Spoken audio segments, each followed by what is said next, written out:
It doesn't matter whether you're a celebrity, an average person, or an average business. Scammers such as this guy can still get to you in the smartest yet simplest ways. We'll discuss later how Helen Skelton was scammed and how Hamid Chowdhury ran his massive scam. But let's first discuss Number 3. Pension on fire. New Zealander Catherine Mullaley thought she was investing her $325,000 New Zealand dollars retirement savings with a well-known bank. Instead, it was shuttled overseas in a scam that even fooled the legitimate bank workers who helped her transfer her money. Catherine had big plans for her hard-earned retirement funds. Her husband had recently just become disabled, so he's been unable to work. So she wanted to invest some of her money into a life insurance plan that would benefit their young daughter, Eva. Catherine also had plans to buy a new house to replace their house that had been falling apart.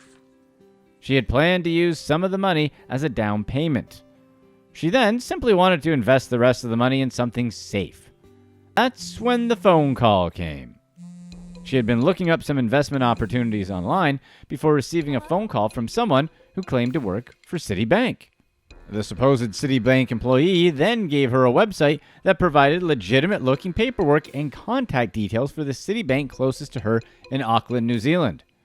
And this is exactly where today's sponsor for this video could have helped out Catherine. Guardio would have alerted Catherine that the supposed Citibank website she visited to print out the bank transfer paperwork was fake. If you don't want to fall victim to a scam like this one, then you'll definitely want to check out Guardio. This is because every time you log in somewhere or make a purchase online, you not only risk losing your money, you also risk those private pictures being shared across the web. Guardio prevents that. With just a simple install of their browser extension, you set up a solid line of defense as both their software and top-level security team work round the clock to protect your devices before scams and malware even reach your browser. Here's a closer look at how they block you from accidentally falling prey to some of the most notorious scams on the web, which, unfortunately, tons of people have already lost a ton of money to. Right away, you're given a free security scan detecting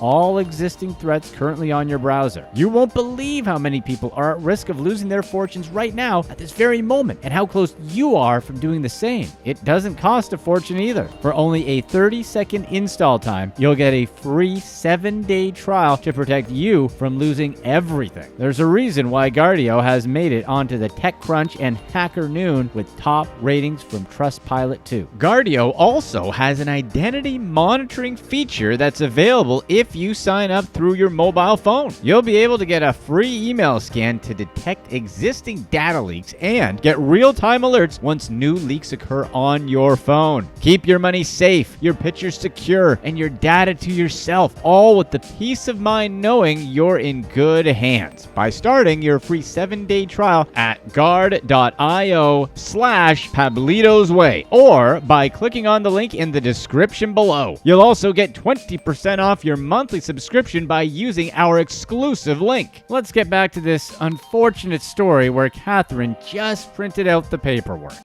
Catherine then went in person to the closest branch of her bank, the Bank of New Zealand. The scammer had sent Catherine paperwork that looked so legitimate, it was enough to fool even the Bank of New Zealand employees who assisted her with the transfer of money to the scammer's bank account. Catherine had proof that a bank employee helped her right on a tablet at the bank. The Bank of New Zealand staff completed the transfer of $325,000 New Zealand dollars to her supposed new Citibank account, with 0 questions asked. But things took a turn for the worse when the scammer called Catherine saying the wire hadn't shown up, despite her bank account showing empty.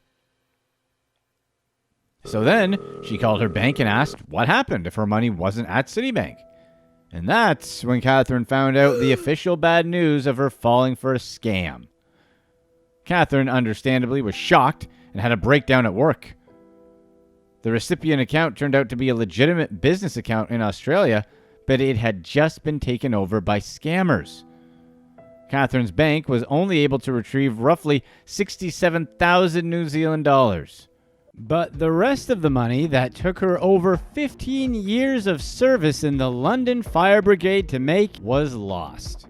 The Bank of New Zealand basically avoided admitting any fault for Catherine getting scammed. They described the scam as sophisticated and elaborate, but they added that they didn't think they could have done anything more to prevent Catherine from losing her retirement savings to the scammers. But Catherine said if they had simply called the Citibank branch in Auckland to check the account number, the scam would have never happened. Unfortunately for Catherine, her husband still can't work and she's not any closer to recovering her retirement money. However, she started a GoFundMe page, which we'll link in this description to hopefully help out Catherine.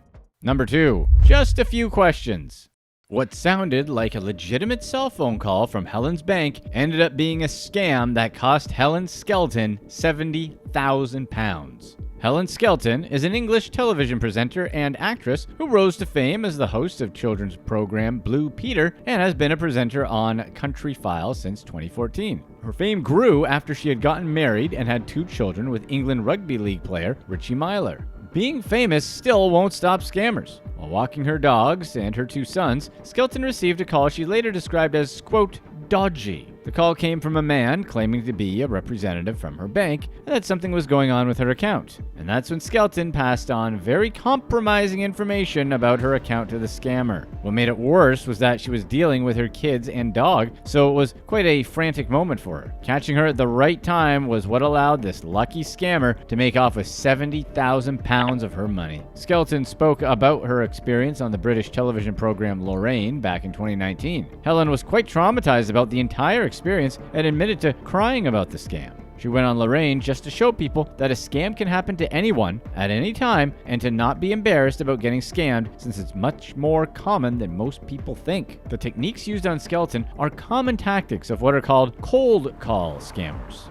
Basically, they call and try to convince their targets that they've already fallen for a scam. Then they offer to help them over the phone, and that's when the real scam begins. Cold call scammers also often pose as police officers or bank staff and relay untrue news of a fraudulent payment on a victim's card. They then offer to collect the victim's old card using a courier, obtaining the victim's address. The scammers offer to send a replacement card, which of course never arrives. Number 1, Cold Call King. Hamid Chowdhury pulled off one of the most elaborate cyber scams ever seen by the UK police. Part of Chowdhury's success came from his ability to take on a wide variety of accents. He put on Scottish, Welsh, and posh English accents whenever he called up his targets. His victims described him as having a lot of knowledge, and although he talked really fast, apparently he was really soothing to them as well. His smooth voice, along with his strong and convincing personality, made his scams that much easier to buy into. That explains how he was able to scam a total of 750 victims out of £113 million, something he got an 11-year sentence for back in September 2016. Chowdhury and his partners posed as anti-fraud team members, making calls to Royal Bank of Scotland and Lloyd's of London banking customers.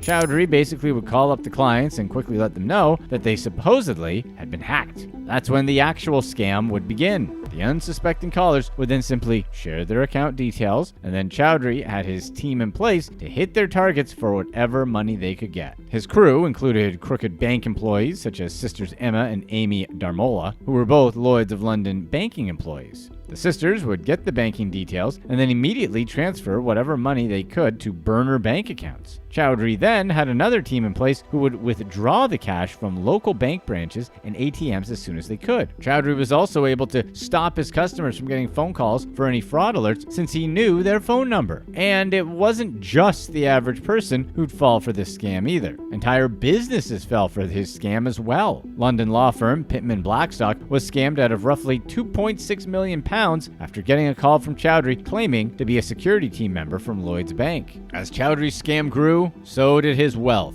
At the height of his scam, he was stealing more than £3 million a month, according to investigators. What else is there for a scammer to do with their money other than spend it? He loved his cars, and he bought lots of them. The cars he bought included Bentleys, Lamborghinis, Mercedes-Benz G-Wagons, and Porsches. He was so obsessed over his collection of cars, according to the investigators, he once flew car detailers 8,000 miles from Scotland to Pakistan just to work on his fleet of Porsches parked outside his villa. This was a villa he claimed he didn't have, but his family clearly lived there along with a full team of servants, butlers, and cooks. Hilariously, Chowdhury tried to cover up his wealth by lying in court, saying that his family lived in a 2-bedroom apartment that cost £191 a month to rent. But cars weren't the only decadent purchases. Chowdhury also loved to shop for clothes on elaborate spending sprees. Investigators found that he spent an estimated £3 million at Harrods, a high-end London department store. Just how much did Chowdhury like shopping? During their investigation, police gathered sound surveillance footage of Chowdhury on a FaceTime call with one of his accomplices so he could buy luxury clothing over the phone. Chowdhury also hired Pakistani pop star Bilal Saeed to perform at his engagement party. He also expertly hid his money by having friends and family buy property in their names for him. His family apparently did a great job. Prosecutors were able to prove £19 million were from scams performed by Chowdhury and his team, despite a total of £113 million scammed. Chowdhury's luxurious lifestyle came to a screeching halt when he was arrested after trying to board a flight from Paris to Pakistan with a fake passport in November 2015. Time was up for his crew as well. Chowdhury's younger brother, Norman Chowdhury, served as the team's accountant. Norman Chowdhury was sent away for 3.5 years after attempting to launder some of the cash through properties invested in Scotland and Pakistan. Emma and Amy Daramola pleaded guilty to conspiring to commit fraud, and they both got 2 years for their role, although their sentence was suspended for some reason. 16 other gang members were sentenced as well. Chowdhury and his brother couldn't let go of the scamming game. Even while serving time, the two ended up sharing a jail cell and went right back to work, making an estimated 40 scam calls before they were busted again, right in prison. For that, they received an extra 2.5 more years added right onto their sentence. Click to watch one of these next videos.